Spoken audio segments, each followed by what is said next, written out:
Good morning. Thank you for attending here at the Cyber Training Theater. My name is Palmer. I'm with Teradata, so I get the privilege of introducing the speaker today. So I will introduce Dr. Kevin Neumeyer. Welcome. Before we get started, cell phones, please silence those.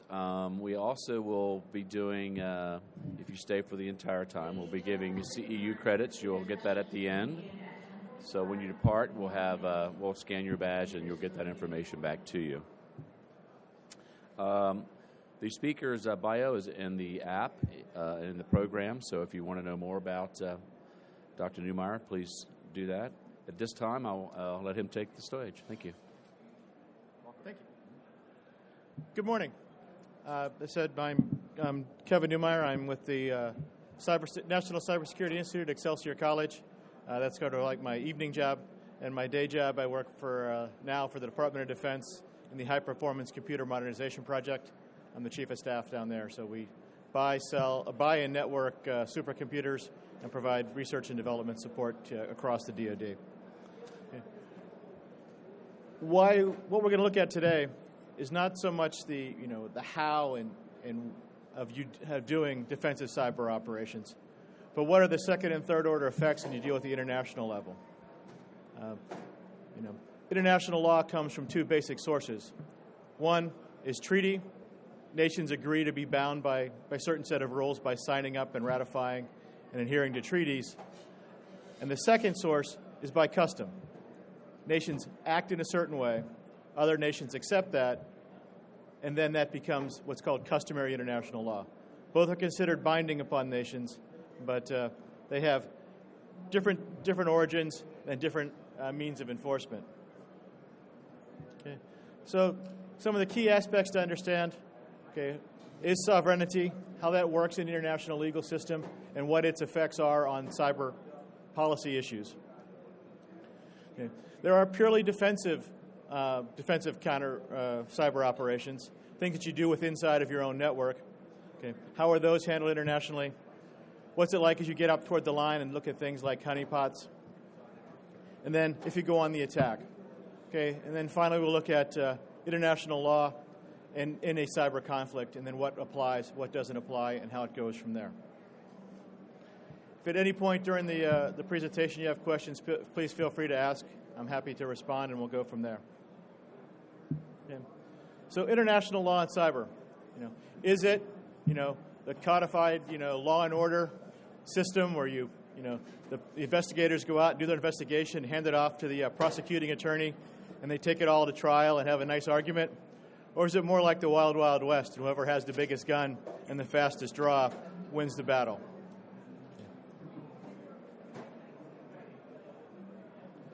Okay. The idea of national sovereignty, and which forms the basis of our legal system, originates in the Treaty of Westphalia and in the divine right of kings. Henry VIII there, as the king, he set the law, and that was what the law was. Okay. But he could only set the law in the territory that he controlled, where he was the sovereign power.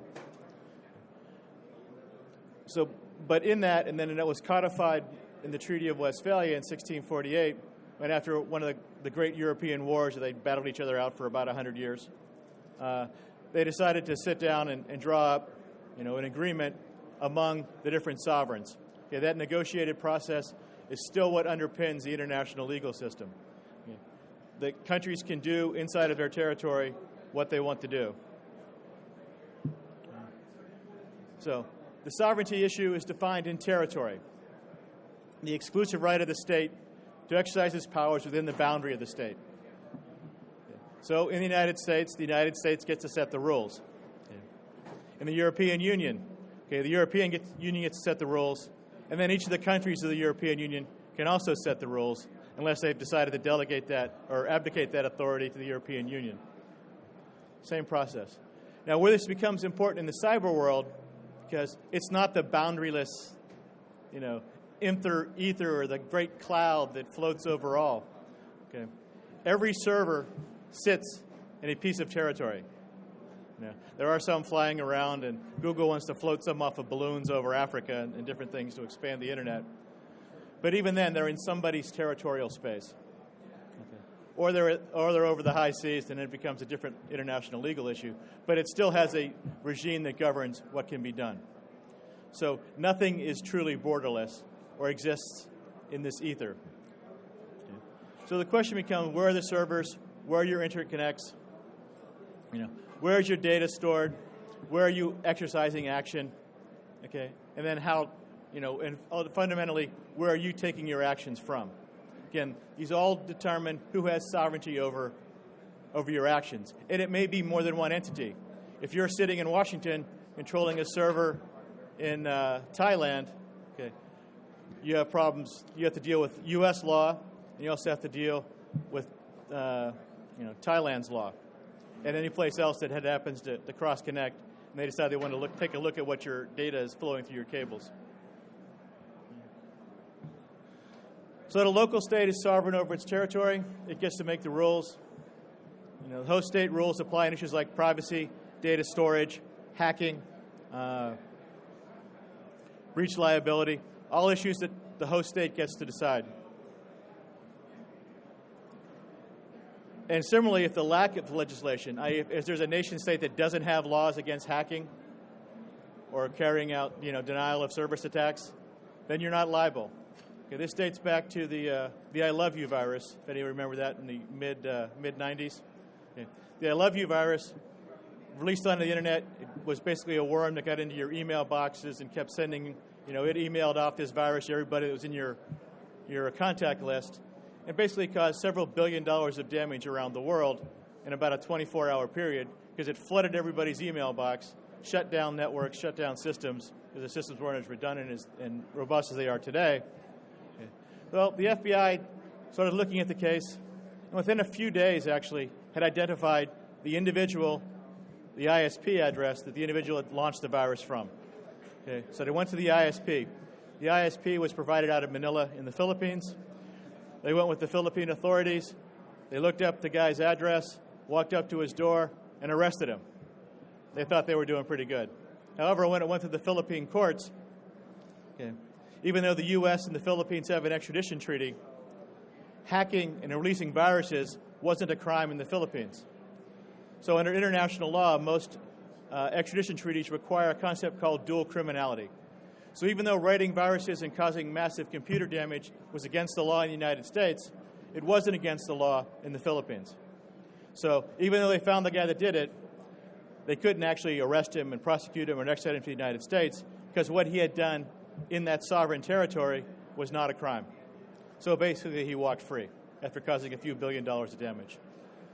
This led to great discussion at the international level and eventually the discussion of the European Convention on Cybercrime, which kind of starts defining some of the rules in this arena. Okay. Then there's the question of extraterritoriality. Okay.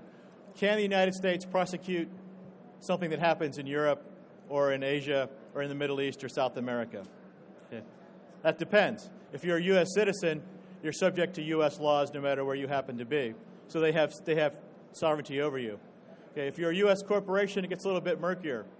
So if you're a U.S. corporation, you're overseas, and the Foreign Corrupt Practices Act is the best example of this. If you try to bribe somebody overseas, okay, that's a law, that's a violation of the Foreign Corrupt Practices Act. So you have done an action in a foreign country that now makes you subject to U.S. law.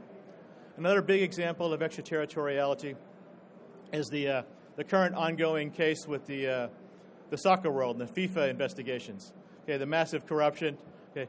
And only one of the people they arrested was actually or maybe two were actually U.S. citizens. Okay, the rest were international actors. The reason the U.S. got sovereignty over the case was because they passed the money through U.S. banks. Okay, U.S. banks are great; they're secure, they move money really well, but they also open up the door to letting the FBI arrest you wherever you happen to be. Now they had to get the arrest; they had to cooperate with the Swiss authorities. The Swiss authorities were more than happy to give them up. Okay, they weren't Swiss citizens. We still haven't gotten bladder yet, but that may be coming. Okay. Now the question becomes, in purely cyber activities, is the U.S. able to execute extraterritoriality? Okay. There's a current ongoing case against Microsoft. There were some emails that were stored on a server in Ireland. European Union citizens, they were his emails. A U.S. court wanted to get access to those emails to be able to prosecute a case. They had a valid court order from the U.S. court, district court in New York, to seize these emails. Okay. Microsoft said no, because they weren't in the U.S. The U.S. was trying to apply a legal statute based on the Electronic Crimes Act, or Electronic Records Act from the mid-1980s, which basically said if you haven't touched an email in 180 days, then you've abandoned it. So then it could be seized as, you leave money in a bank account and move out of the state. Okay, the government has a way to start getting those money, abandoned assets.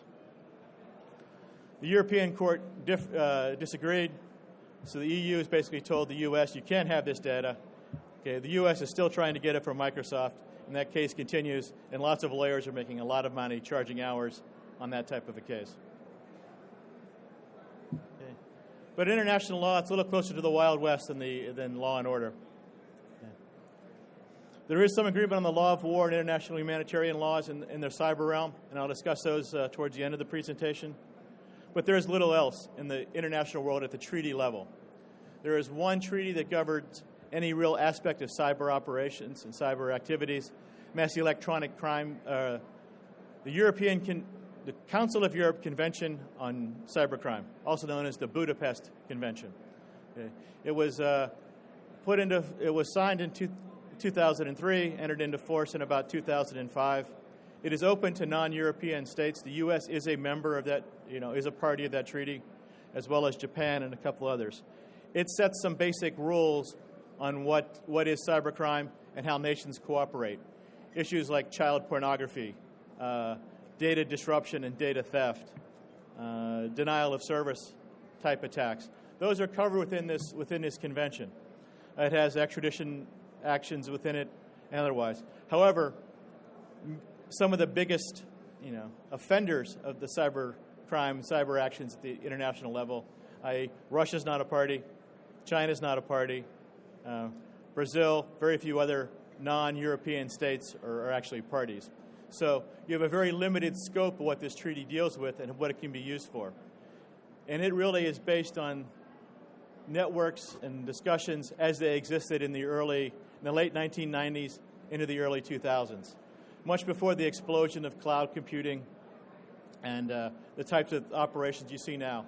Cyber war was very nascent in its ideas then, certainly before we've had massive denial of service attacks at a nation-state level. So it is a different environment now than when that treaty was negotiated. Okay. The only thing else you have then, if you don't have a treaty, is you have some bilateral agreements. Okay. Those are, sometimes enforceable and sometimes not. The U.S. and China have been arguing back and forth about cyber espionage over the last couple of years. The U.S. has accused China of being a state sponsor of cyber attacks against U.S. defense industries and other organizations. The Chinese have denied it. But if you read the Mandiant report, it pretty much comes down to which building they were launching cyber attacks out of. So the U.S., when the Chinese president was here, or premier was here last year, he basically said, okay, we're going to have an agreement not to do this.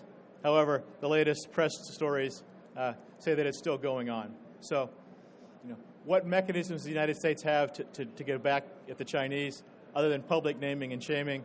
At this point, not very much. Okay. The one thing the United States is, in its approach to developing these issues, is trying to develop the norms of behavior in cyberspace. That's fundamental, and if you look at President Obama's international strategy for cyberspace, it talks about developing these norms. The State Department has a lot of efforts going on under Ambassador Chris Painter in the Cyber Activities Office in the Department of State, trying to build up relationships around the world and establish new norms of behavior. There was an effort by the Chinese and the Russians and a few more totalitarian states to try to put cybersecurity underneath the International Telecommunications Commission. The West strongly rejected that, primarily because the argument put forth by those countries was that it wasn't the actual protection of networks that was the issue, which the West agreed with. It was the control of content on the internet. This question of free speech. If you look at what the Chinese writings say, they talk about a concept called information security, as opposed to cybersecurity, where information security deals with what is put on the net. Okay, if anybody's familiar with the Chinese censorship of their Weibo, which is their equivalent of Twitter and other networks, they're very active in removing any information that is against the party line, like the whole issue of the Panama Papers you can't find in Chinese social media or the Chinese press. Okay, so what can you do? Okay, there are the purely defensive actions. The great star forts of the of Europe in the Napoleonic War phase. Okay, they're not much good. Anybody remembers the Maginot Line? What happened? The Germans basically went around it. Okay, static defenses are somewhat limited. The bad guys tend to work a little bit faster, but things like encryption, you can certainly encode your data. It makes it that much harder. If the bad guy gets it, for him to decode it and use that information. That's perfectly legal. Okay. Then you get to the question of, do you have to give the government your keys to decrypt the things? And this is currently an ongoing debate in Congress. There's a bill before the Senate that basically would require all internet service providers and all telephone manufacturers and whatever, that type of thing, to provide the keys to a lawful authority, everything down from the federal, state, local, and tribal levels, to allow the government to, pursuant to a court order, decrypt any information. The tech industry seems to be strongly pushing against that, by the way. Okay, questions of network segmentation. Okay, how do you divide up your network? Do you use escalated privileges to get from one side to the other? Okay, the way the most common of these big hacks occur is they penetrate the weak point in the system. In the Target case, they went in through the heating and air conditioning control system to get to the point of sale system and steal the data. OPM, they didn't just go into the front door. They found some weak spot or sent some targeted email. They got inside. Once they got inside the firewall, i.e. the big fort, they were free to move around as they pleased, finding information, taking it out, and moving it on. Okay. So the other question is limited privileges. You think back to Snowden. Okay, he had privileges as an administrator for practically all of NSA's systems. So he was able to download pretty much whatever he wanted to within their policies by himself. You see, the best practice now is most of those actions require, going back to the nuclear weapons days, of a two-person control. So you have, two people have to be compromised in order to do it, or two sets of credentials. It makes it that much harder. Okay. And then there's the question of active monitoring. Are you watching what is going on in your networks? If you're watching what's going on, you see suspicious activity, you can take to change your network settings and move it away from that. Okay, these are all perfectly defensive actions. They're well covered under international law. You are allowed to take actions to defend yourself. Okay. So as long as you're internal, staying within your perimeter. Okay, and really these are exercising just the best practices in cybersecurity with encryption, segmentation, escalated controls, those types of things. Simple cybersecurity best practices will protect you from most of the problems and are purely acceptable in international affairs. You're not doing something to somebody else. The most you're doing is rejecting them from getting into your systems. Okay, that's not an issue. Okay. What happens as you get closer to the edge? What are some of the other activities that are in this continuum of defensive cyber operations? Okay, honeypots. Anyone know what a honeypot is? Yeah. This is basically, a pseudo site that you set up within your network to invite the bad guys in. You let them get in there, you watch what they're doing, you see their tactics, techniques, and procedures. You find out, what servers they're launching attacks from, those types of things. So you're exploiting the bad guys' activity within your system. You set it up so, kind of like a little bait in the trap, and you get them to lure them in, and then going in there. Now, the question at the international law level is, okay, if you're detecting and monitoring what he's doing, okay, is that allowed under privacy laws? In the U.S., you can probably get away with it. If you go to Europe, different story, different version of privacy and how that's gone. So if a individual is just doing something on your network, where are you at in this whole legal continuum of what's allowed and what's not allowed? Okay. Defensive engagements. Somebody tries to hack into you, how do you push back? Okay. You can, change your network settings, that's fine. Okay, but if you start pushing back and jamming back that signal towards the, towards the aggressor, and you're getting a little bit outside of the realm of defense, you're taking some action that may be considered hostile. Most of those actions would probably go against the electronic crimes laws as they are currently written in the U.S. Okay. You can also bring in your friends. Okay. Very common.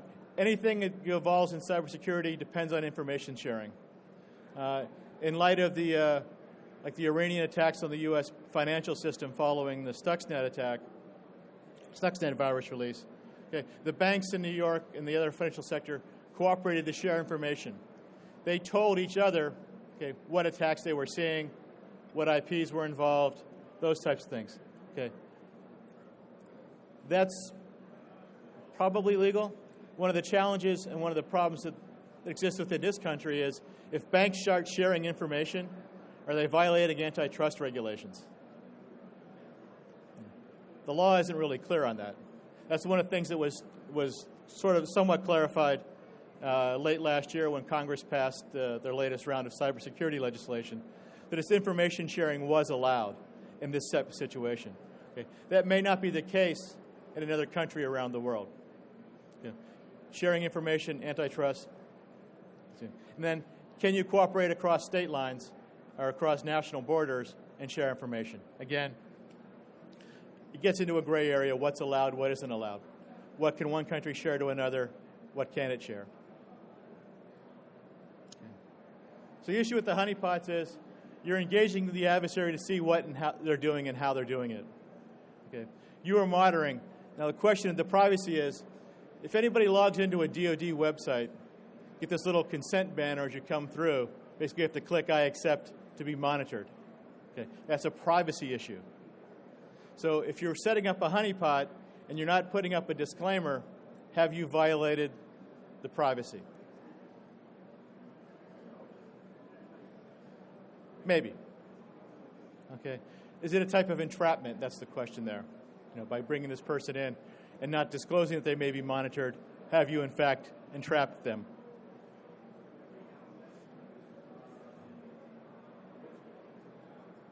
Okay. This is sort of the spectrum of defensive engagements. You're starting off with some type of reconnaissance. You're figuring out what kind of malware they're using, and you're escalating that up, so that you can either change your practices internally, which is fine. So if you detect what port they're attacking, and you close off that internet port, okay, that's a defensive action. You got it through monitoring. Okay, that's within your realm. It's a legal type of thing to do. Okay. If you go back and jam their outlink, their ports, then you're crossing into this line. Reverse engineering of malware, that's legal. In fact, the bad guys do it all the time. The Stuxnet virus, once it got broken down, got modified, and re-released in several thousand variants to attack. And you say you're evaluating your current threats to find out what's going on. This comes from a paper by MITRE on the cyber attack life cycle, and there's more information there if you're interested in getting it out. Okay. Again, the big portion of bringing in allies, this information sharing, it can be domestic and international. One of the challenge comes when you deal with law enforcement. The U.S. Secret Service, the FBI, both have extensive cyber crime operations. They are willing to partner with industries, and they do that. The question is, how do your internal lawyers feel about that? Maybe another question, but it is a problem. And the real, whoops, did I? Yep. Okay, I hit the wrong button here. Okay, so law enforcement, how you cooperate with law enforcement. Law enforcement has different authorities, and obviously how you cooperate with the military. How does Cybercom play into these situations? Cybercom and DHS have liaison officers with each other.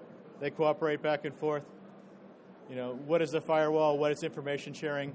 Okay, again, becomes legal issues involved in that, and I am not a lawyer and don't really want to become one. So now the question is, if you go on attack, okay, are you hacking back? So what are some of your options? Do you put in data markers? One of the issues in the espionage, theft of data, is putting little beacons in your data so that if somebody steals it, you can find out where it went. Like the malware that calls home, you put in a little packet, your little GPS sensor packet that tracks your shipment across the country in the container ship. You can put a similar type of software into your data, so then that signals back to where I'm at.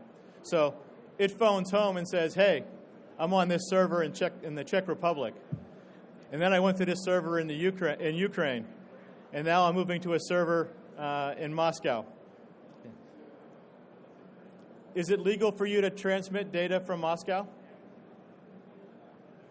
Probably not if you look at the Russian rules on who governs our internet and how they communicate. Okay, so it is a gray area.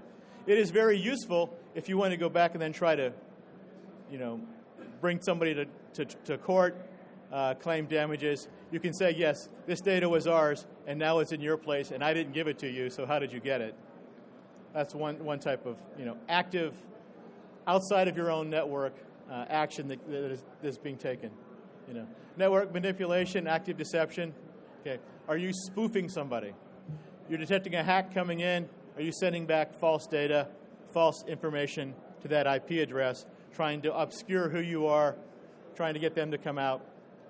Again, it is quasi-legal, maybe.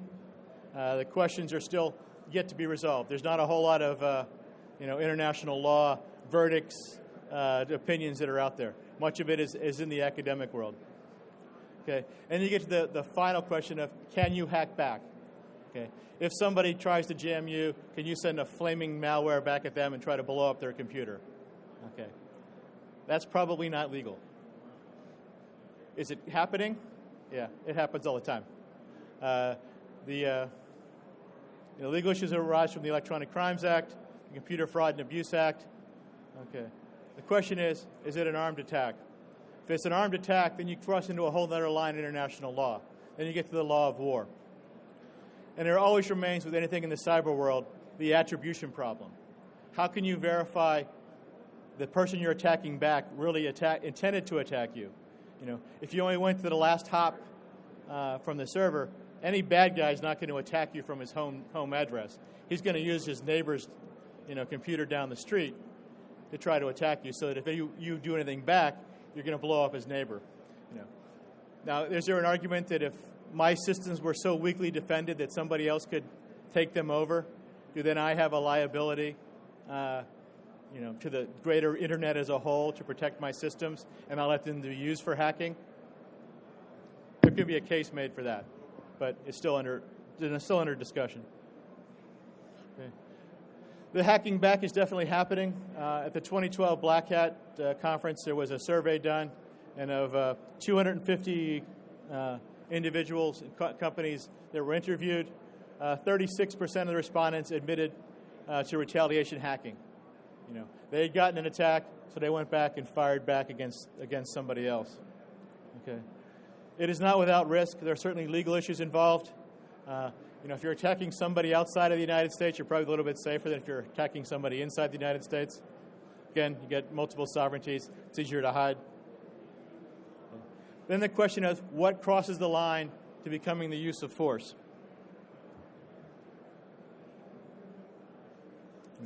You have various types of conflict. The ISIS hacking the CENTCOM's Twitter feed, mutual things. The Stuxnet attack. Obviously, if you've caused physical damage, that's usually a sign that you did something. That was the first of its attempts. The question of denial of service attack, is that an armed attack? It's still a lot less clear. you look back at the Estonia attacks, although Estonia asked NATO to declare it an Article 5, I think it's already Article 5, armed attack, NATO deferred and didn't actually call it an armed attack. They pushed that off. They provided support to Estonia, but they did not consider it. It was not declared an armed attack at the NATO level. So the key concepts to understand, there's two things in international law.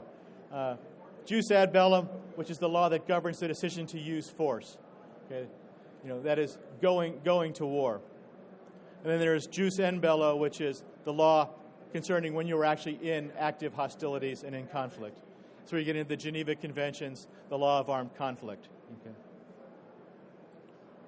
So the United Nations Charter, which I'm sure you're all familiar with, it grew out at the end of World War II, trying to, in this pan-global view at the world at the time, try to ensure peace and tranquility, that nation states' problems would be resolved by discussion of authorized representatives in a international forum.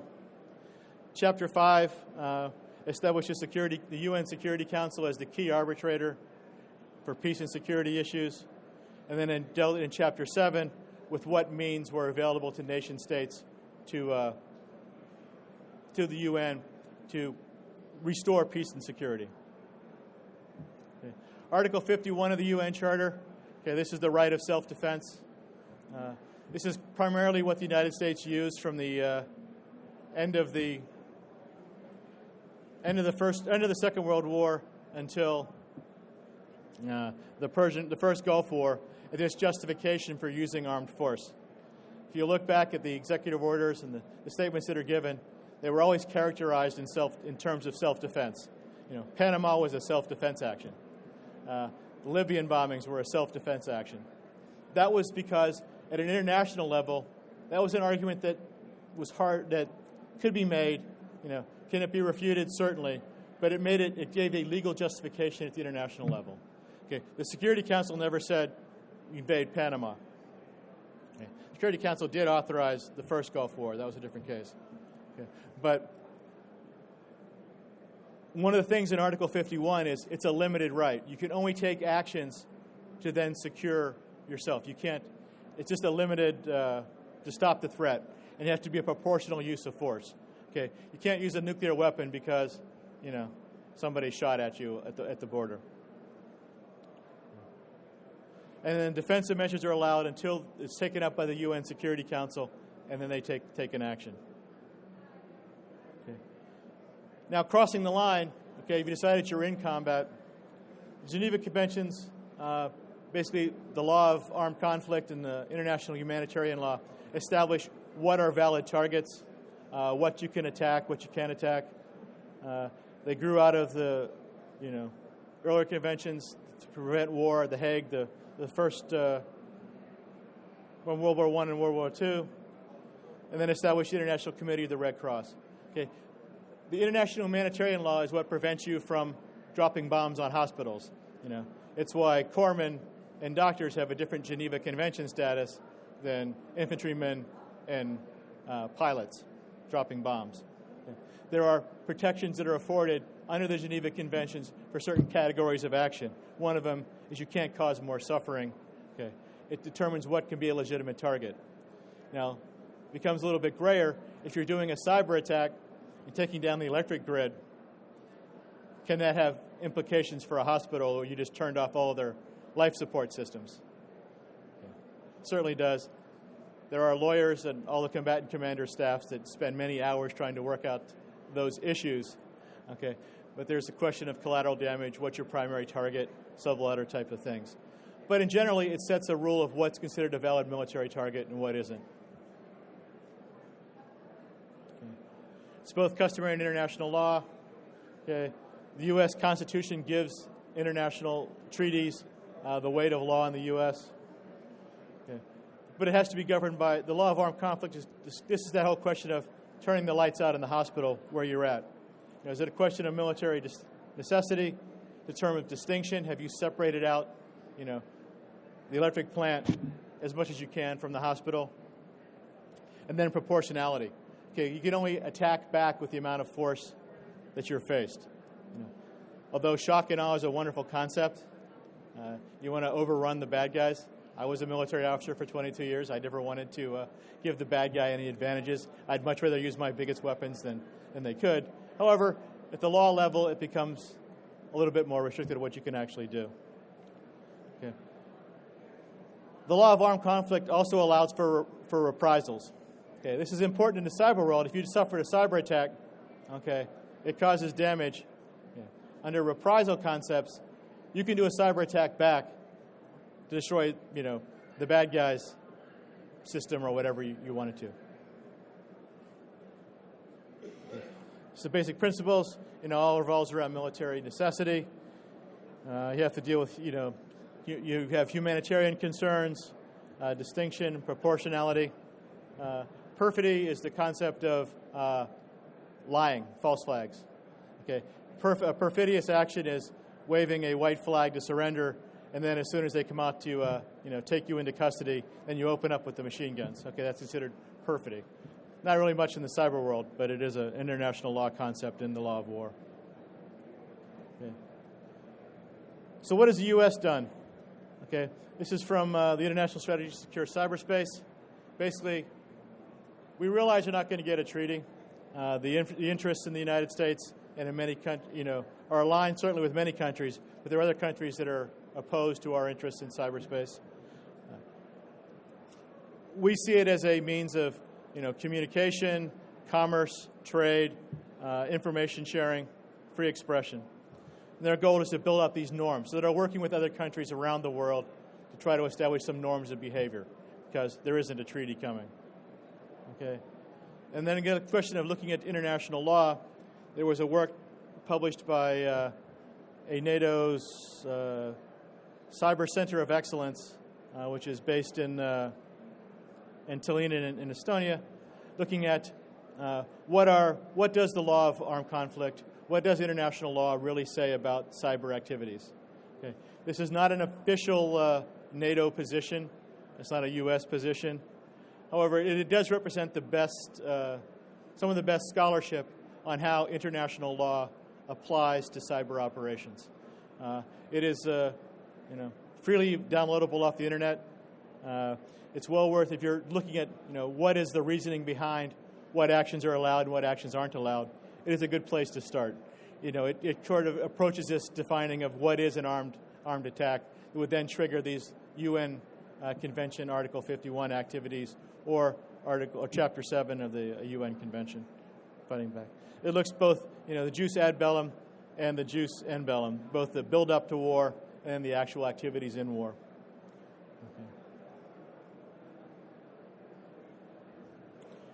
Okay. Some of the key conclusions. I can drop the slide here.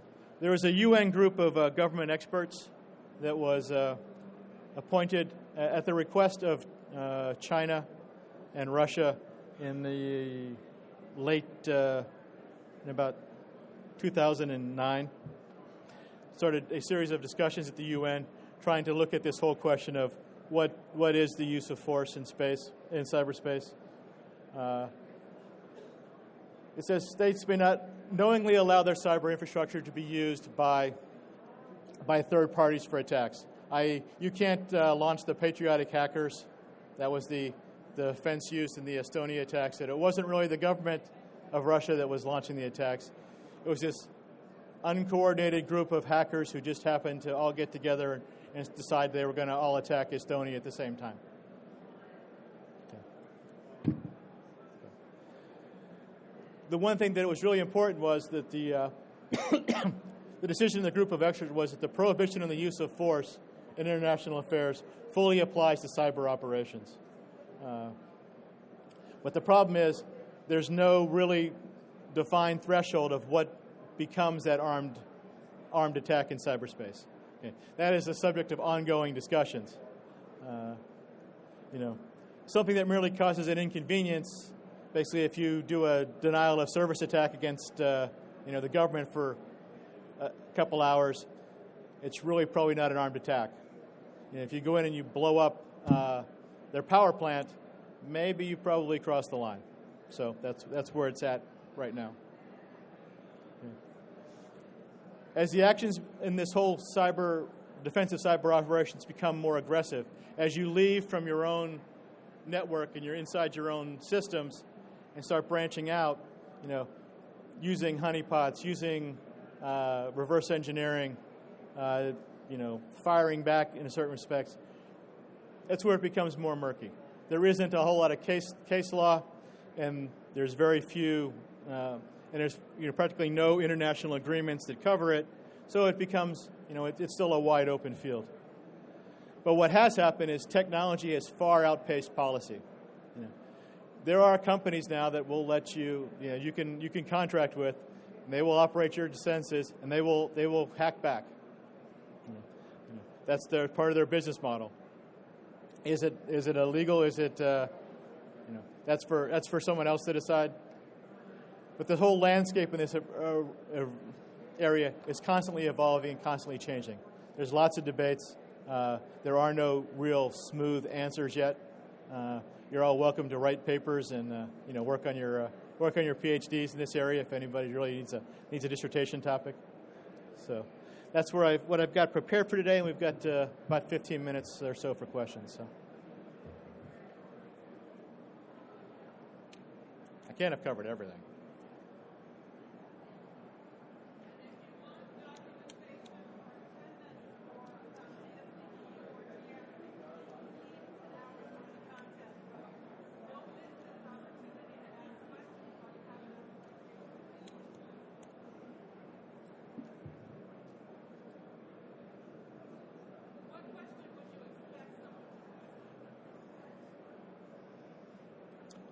Who can authorize a cyber attack?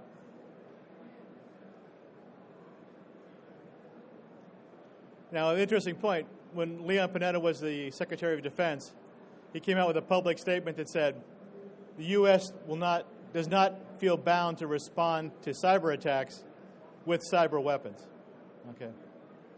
So the whole balance of, if you launch a cyber attack on me, can I go and drop a bomb on you?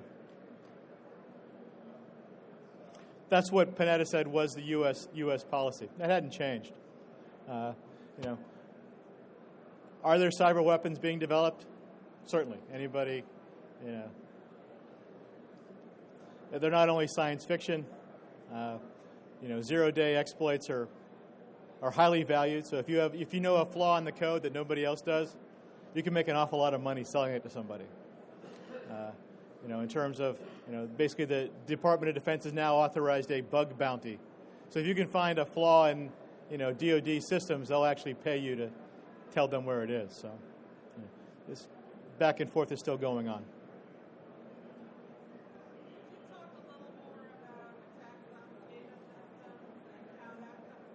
Okay. Yeah, the whole question of, attacking critical infrastructures. Most, basically everything from metro, your water system, the sewage system, electrical power distribution.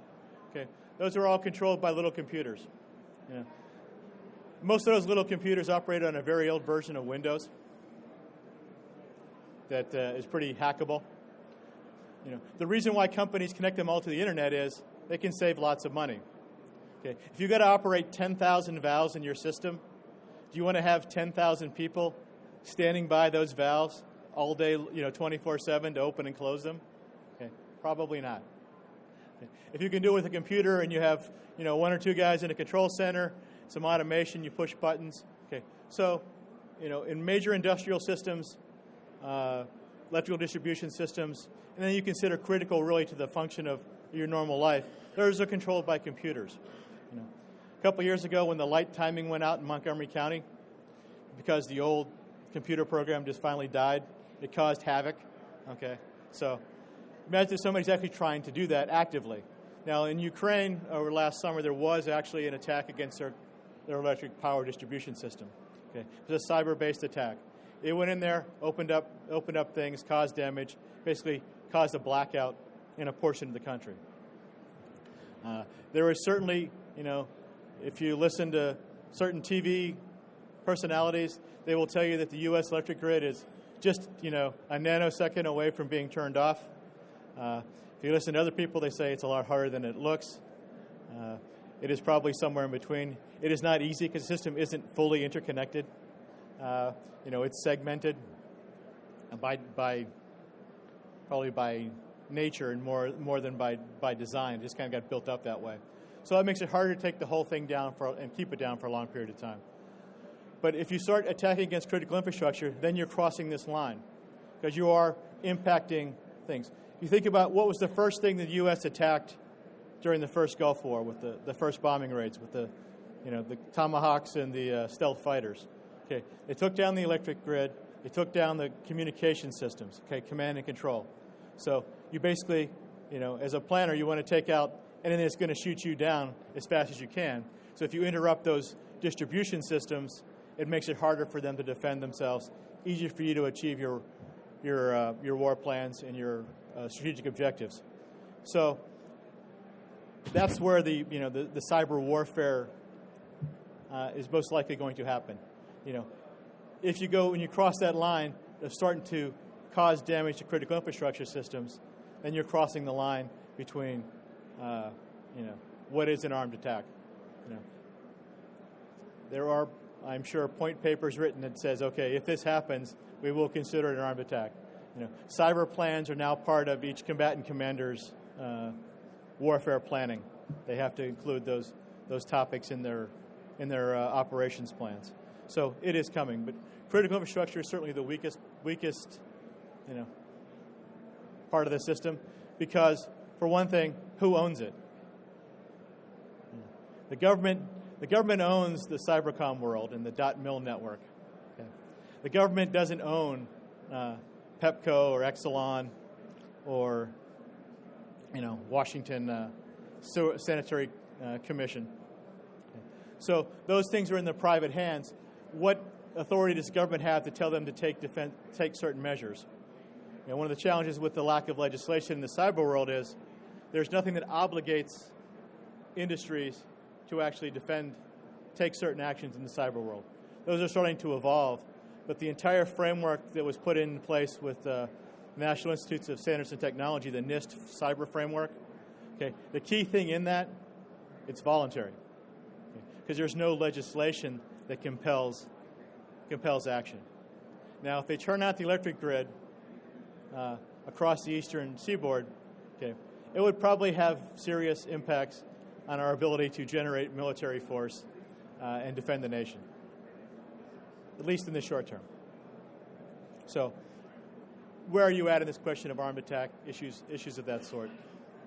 That's what is still being defined, and that's why critical infrastructure plays a key role. The challenge is in the United States, though, that's not a Department of Defense responsibility for the most part. It falls under the Department of Homeland Security. Now, but once you have an armed attack, then it's a Department of Defense responsibility. There's actually a piece in the news last week about who is actually in charge if we have a cyber attack. Is it Cyber Command? Is it Northern Command? Or is it somebody, at DHS and the NCIC? I'm not sure. I haven't been read into all those programs. I don't know. And furthermore, I probably don't really want to know at this point in my life. But those issues are out there. The whole command and control piece is much more challenging in cyber because there aren't necessarily the facts. It's pretty easy to tell if somebody launches an intercontinental ballistic missile at you. We have satellites that see the flares, can track that. We know where it came from. In a cyber attack, it's much more difficult. Any good cyber person is going to redirect that signal multiple times. Okay. It takes time to actually do the forensics, to dig in. One of the things you've seen in U.S. policy of late is they're actually going into naming and shaming of states that are sponsoring cyber attacks against critical infrastructure or cyber attacks against intellectual property. But those actions don't happen quickly. It takes time to dig in, to trace out the networks, to go back and gather up all the computer logs and figure out, okay, what IP address actually this came in on. We still haven't heard the full story on the OPM attacks, although I had my letters. I had both of them. So. The Chinese got my most up-to-date data because I just redid my security clearance, so I'm good to go there. But so those are issues that are out there. What else do we have?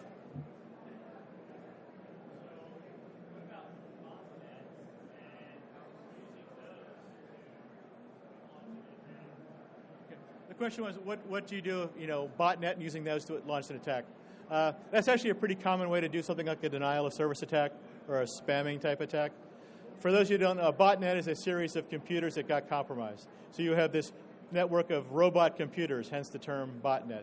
So you could have, tens of thousands of computers that because, your father-in-law sent you that silly email that was forwarded 15 times that you really didn't want to open, but, the kids did, and then put some malware on your computer. Okay, that piece of your computer got compromised. It is controlled by some third party, the bot herder, the shepherd that runs the network of bots.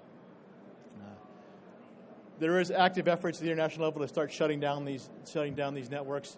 Some of the work has been done by Department of Justice, the FBI working with others to shut these down. But again, that's that whole question of attribution. Who launched the attack? You're getting this denial of service attack from thousands of points of, different ISPs trying to hammer your site. Okay, it gets hard to prove. Would a denial of service attack that shut down, major portions of the grid or something like that be an armed attack? It could probably get there, but it's very difficult to define them. So it takes a while to actually clean them up. One of the problems is, and why these bot networks still exist, is because there's, hundreds of millions of computers around the world that are operating off of pirated software. If you want to get the latest version of Windows 10, I can get it for you for $5 in Lima, Peru. I know exactly which store to go to. Okay, I'll have you a nice copy. It'll load up and run fine, but it won't get patched. Okay, so this whole question of false software, exists. Any cyber flaw that happens, okay, in your computer, any patch that isn't done, that remains vulnerable until you do the patch. The Conficker virus, which came out about 6 years ago, there's an interesting book called The Worm by the same guy that wrote Black Hawk Down. Can't remember his name off the top of my head right now. But it tells you the story of how this botnet grew around the world, the system of computers that were taken over and just waiting for an operational signal to do something. Okay. They don't know who launched it. They found they had to go, and the malware now is smart and learns. If you're trying to clean it up, it'll change itself to protect itself. It morphs in your computers. The bad guys are creating quite advanced in how they do this. But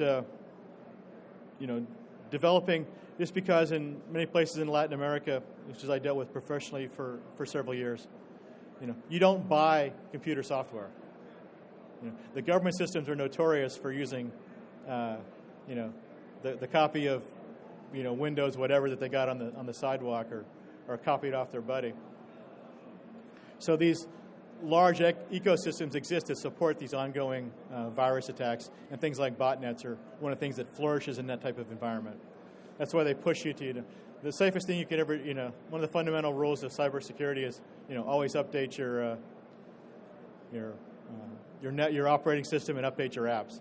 So that whole updating your apps thing on your iPhone or your Android, it's really important that you do that, because if you don't, you're just leaving yourself open to a flaw that is now publicly announced. So it's no longer a 0 day. It's just a flaw in that software. Anybody that's half good at coding can then figure out how to engineer an attack against that type of a flaw.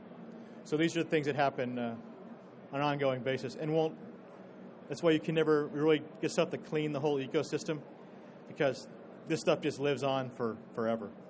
And they write, at this point, millions of pieces of new malware every day get developed around the world. So your antivirus is never going to keep up with it all. But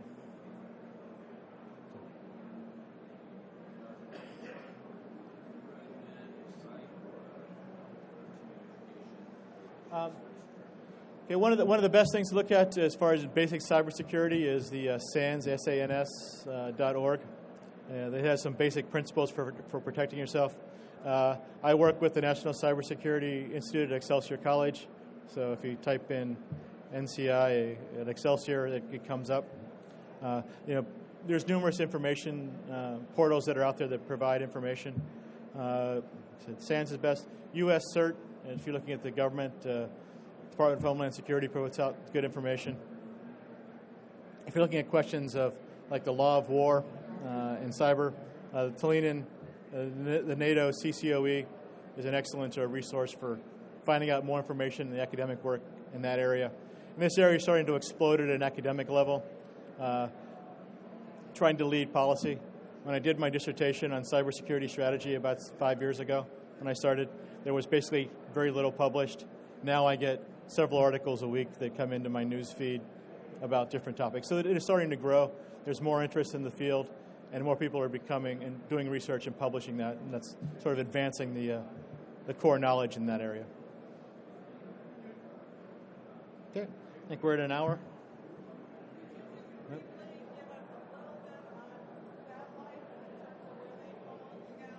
Okay. There actually is a treaty that governs outer space.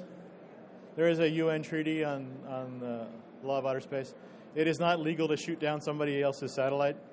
That is against international law.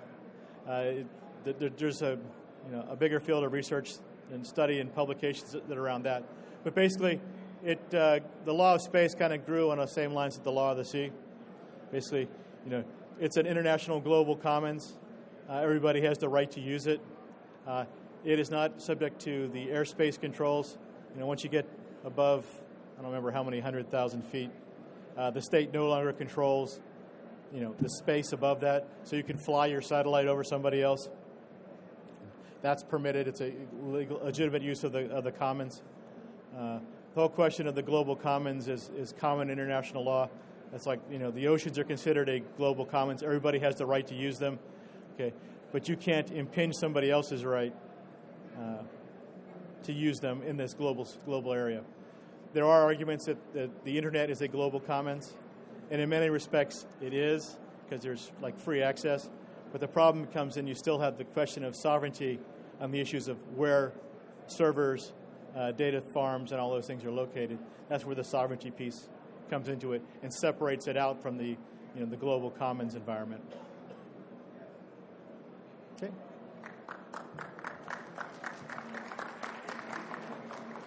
Thank you very much. My pleasure.